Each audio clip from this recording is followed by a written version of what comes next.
Rumah tidak selamanya utuh. Nenek. Satu persatu bisa saja runtuh. Saudara Menteri Pendidikan Dasar dan Menengah Abdul Mukti merespons putusan Mahkamah Konstitusi soal pendidikan dasar gratis untuk sekolah negeri atau swasta. Kata Mukti, koordinasi antar lembaga segera dilakukan. Mendikdasmen Abdul Mukti menyebut koordinasi yang paling utama adalah dengan Kementerian Keuangan. Karena keputusan MK soal pendidikan dasar SD dan SMP gratis pasti akan berpengaruh ke postur anggaran. Mukti menegaskan putusan MK harus dilaksanakan. Namun soal penerapan dan skema pembiayaan oleh negara tak bisa buru-buru. Selain akan dibahas antar lembaga, juga menunggu arahan Presiden. Itu kan berarti harus perubahan anggaran di tengah tahun kan. Nah, itu kan berarti harus ada pembicaraan dengan Menteri Keuangan termasuk juga dengan DPR. Sehingga kami sementara fokus dulu pada yang pertama, bagaimana sesungguhnya substansi dari keputusan MK itu. Kemudian yang kedua, apa yang sudah kami lakukan sekarang ini untuk membantu pendidikan.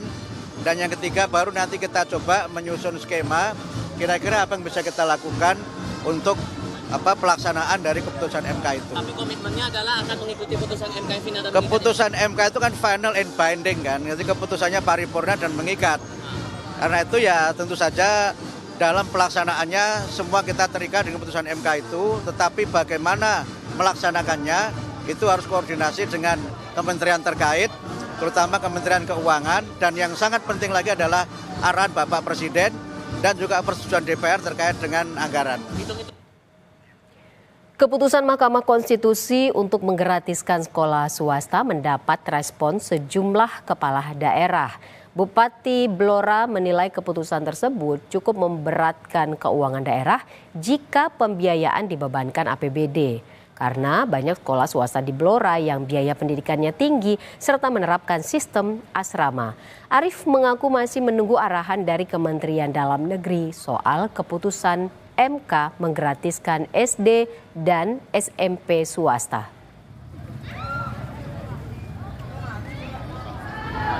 Ini skemanya seperti sekolah negeri itu bos atau seperti apa, karena kalau sekolah negeri oke lah, tapi yang swasta ini kan ada sekolah-sekolah yang bayarnya mahal, sekolah-sekolah swasta yang berasrama dan sebagainya. Kalau itu dengan swasta, nah nanti pasti kan bisa ditanya, kita belum kalkulasi, tapi ya memang ya agak berat melihat kondisi fiskal anggaran hari ini. Pemerintah Kabupaten Jayapura menyatakan sikap mendukung putusan MK soal sekolah gratis bagi SD dan SMP negeri maupun swasta. Bupati Jayapura Yunus Wonda menyebut bahwa keputusan itu akan memberi peluang kepada semua anak-anak di Kabupaten Jayapura mendapatkan pendidikan sehingga dapat menekan angka putus sekolah di Kabupaten Jayapura dan Provinsi Papua yang masih cukup tinggi. Ya, menyiapkan anak-anak, menyiapkan sekolah, anak-anak sekolah saja terus. Karena kita ingat, hanya sekolah, hanya pendidikan yang bisa merubah negeri ini, bisa merubah bangsa ini. Tidak ada cara lain. Tadi saya sampaikan, jalan, jembatan, gedung itu bukan masa depan. Gedung itu ada masa di mana 30 tahun, 40 tahun dia harus dihancurkan. Tapi pendidikan tidak. Anak-anak ketika kita sudah siapkan, maka dalam masa depan kita. Kalau hari ini ada anak-anak di Kabupaten Jayapura yang pergi sekolah, anak-anak provinsi dari Provinsi Papua yang pergi sekolah, maka Papua ini ada masa depan.